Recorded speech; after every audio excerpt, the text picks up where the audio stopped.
누가복음 7장 1절로 10절 말씀에 보면은 그 예수님으로부터 칭찬받은 사람 이야기가 등장합니다. 가버나움 백부장에 대한 이야기인데, 우리가 이제 인생 살면서 칭찬, 사람에게 어떤 칭찬을 받는다, 이거 아주 굉장히 기분 좋은 일이죠.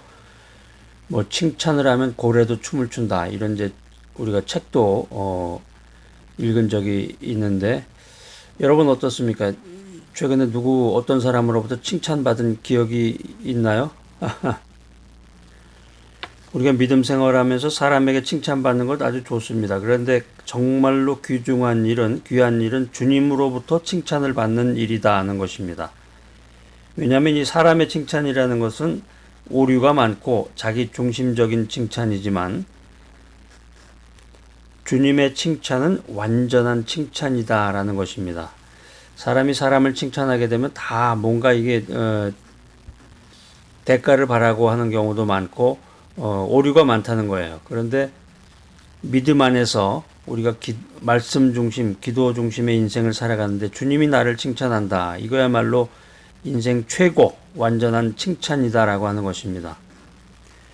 주님으로부터 백부장이 칭찬을 받았는데, 누가복음 7장 1절로 10절에 보면은 이제 백부장이 등장을 하는데, 이게 백부장이라는 그 용어가 이제 구약에 등장하죠. 처음에 구약 성경 출애굽기 18장에 보면은 이 모세의 장인이었던 이드로가 있는데요. 모세의 장인이었던 이 이드로가 사법 제도를 제안하면서 모세를 도울 수 있는 천부장, 백부장, 50부장, 10부장을 세웠다는 기록이 등장합니다. 여기서 이제 우리가 구분해야 될 게, 이제 구약에서의 백부장은 재판관이나 군사적인 리더, 군사적인 지도자를 이제 말하는데, 이 신약 성경에 나오는 이 백부장이라고 하는 것은 100명의 군사를 지휘하는 로마 군대의 지휘관을 말한다라는 것입니다. 자, 흥미로운 사실이, 이 로마 군대의 백부장이 가버나움이라고 하는 곳에 이제 주둔을 했는데, 가버나움이라는 건 이제 예수님께서 제일 많이 머무르셨던 곳이에요. 예수님께서 많은 시간을 사역하셨던 곳, 신약 시대에 있어서 가장 중요한 도시 중에 하나가 이 가버나움인데, 예수님은 어디 사람이에요? 고향이 어디예요? 나사렛이죠, 나사렛. 예수님의 고향이 이제 나사렛인데, 이 예수님이 고향인 나사렛 사람들이 자신을 거부하고 배척함에 따라서 나사렛을 떠나게 됩니다. 나사렛을 떠나서 제2의 고향인 가버나움에서 본격적으로 천국 복음을 전하시게 됩니다.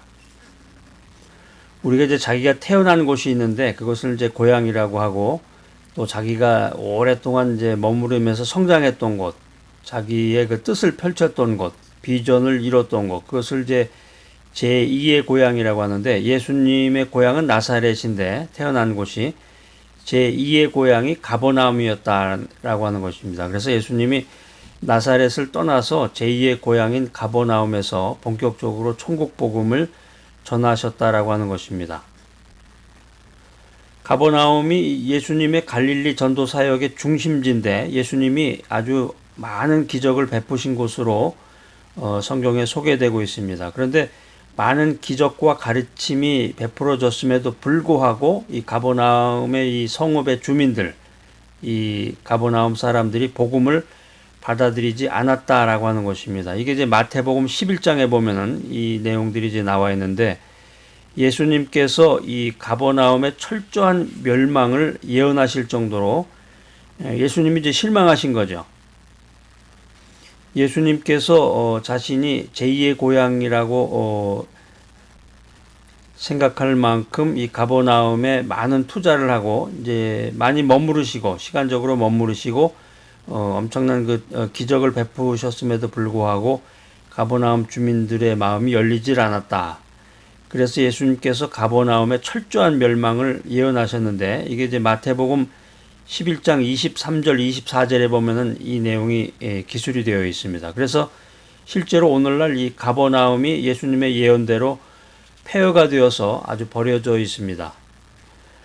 자, 그래서 우리가 이 가버나움을 생각하면서 이제 교훈을 얻어야 되는데, 가버나움 예수님의 말씀이 이루어진 역사적인 현장이었는데, 오늘날 믿음의 사람들이 복음을 받아들일 기회가 주어졌을 때 머뭇거리고 말씀을 받아들이지 않는다 그러면은 이 가버나움과 같이 멸망으로 향한다. 이 레슨을 우리가 받을 수가 있습니다.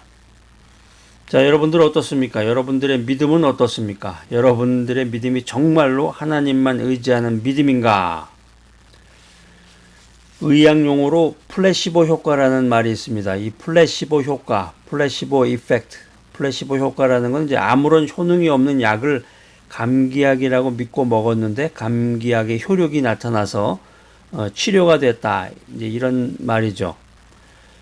마음이라고 하는 책에 이런 내용의 이야기가 나옵니다. 오늘날 이 라이트 씨가 암에 걸려서 살 수 있는 날이 며칠 안 남았다는 사형 선고를 받게 되었습니다. 그는 암 치료에 효과가 좋다는 이 크래비 오젠이 발견되었다는 소식을 듣게 됐는데, 그래서 의사에게 간청해서 그 주사를 맞게 해달라고 했습니다. 주치의였던 이 필립 웨스트는 그렇게 해주기로 동의를 했고, 금요일날 오후에 라이트 씨에게 크래비 오젠을 주사했습니다. 그런데 놀라운 일이 벌어진 거예요. 며칠 후에 의사는 그의 환자가 죽음에서 벗어나서 간호사들과 농담을 하고 있는 모습을 보고 깜짝 놀랐습니다. 의사는 암 종양이 마치 뜨거운 가스레인지 위에 있던 눈덩이처럼 녹았다. 이런 말을 했는데, 더 놀라운 게 의사가 주사한 게 그 크래비 오젠이라고 하는 그 치료제가 아니라 그냥 단순한 물이었다는 거죠. 왜냐하면 이 크래비 오젠이 아직 만들어지지 않았을 때였는데 믿음이 암 환자를 살렸다라고 하는 것입니다.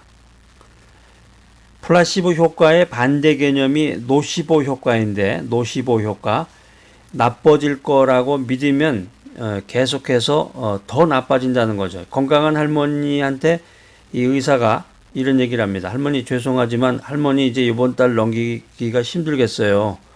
돌아가시겠습니다. 이런 얘기를 이제 간접적으로 했는데, 계속해서 이런 얘기를 하면은 할머니 이제 곧 돌아가세요. 할머니 곧 돌아가세요. 이렇게 계속해서 얘기를 하면은 할머니가 정말로 한 달 내로 돌아가실 가능성이 높다는 거죠. 이 믿음이라는 게 믿음이 마음을 움직이고 마음의 생각이 감정을 일으켜서 몸의 생리적인 작용이나 반응을 일으키게 된다라고 하는 것입니다. 예수님께서는 믿음의 능력에 대해서 무엇이든지 기도하고 구하는 것은 받은 줄로 믿으라. 그리하면 너희에게 그대로 되리라. 이렇게 말씀하고 계십니다. 믿음이라고 하는 것은 보이지 않죠. 믿음이 이렇게 가시적으로 사람이 눈으로 확인할 수 있는 게 아닌데, 그렇지만 이 믿음에 위대한 능력이 있다는 것을 믿으시기 바랍니다. 믿음은 바라는 것들의 실상이요 보지 못하는 것들의 증거다. 이렇게 히브리서에 기록이 되어 있습니다. 간절히 소망하고 바라는 것들에 대한 이 확실한 믿음이 있으면 그 실제의 모습인 실상이 나타난다는 거예요. 보지 못한 것들이 믿음이 있으면 보이게 된다. 이게 이제 성경의 교훈인데, 이렇게 이제 믿음이 사람의 마음을 지배하고 사람의 몸을 지배한다라고 하는 것입니다. 믿음이 행동을 다스리고 내일과 미래를 다스립니다. 믿음의 크기가 그 사람의 크기를 결정하는 것입니다. 자, 그런데 믿음이라고 해서 똑같은 믿음은 아니다. 성경은 또 이렇게 이야기를 하는데, 주님이 베드로에게 믿음이 적은 자여 이렇게 책망했던 것이 생각나죠? 또 도마에게는 뭐라 그랬어요? 의심하는 믿음이라고 책망하셨습니다. 그런데 예수님께서 가버나움의 백부장한테는 이스라엘 중에 아무도 이만한 믿음을 만나보지 못했다. 이런 칭찬을 하셨습니다. 여기서 이만한 믿음이라는 게 뭔가? 이만한 믿음. 이 베드로에게는 믿음이 적은 자요. 도마에게는 의심하는 믿음이라고 책망을 하셨는데, 가버나움의 백부장에게는 이만한 믿음을 만나보지 못했다. 여기서 이만한 믿음이라는 것은 이 믿음의 분량이 아니라 퀀터티, 믿음의 분량이 아니라 믿음의 질, 퀄러티, 믿음의 질을 말하는 것입니다. 여러분의 믿음은 어떻습니까? 여러분의 믿음의 질은 어떻습니까?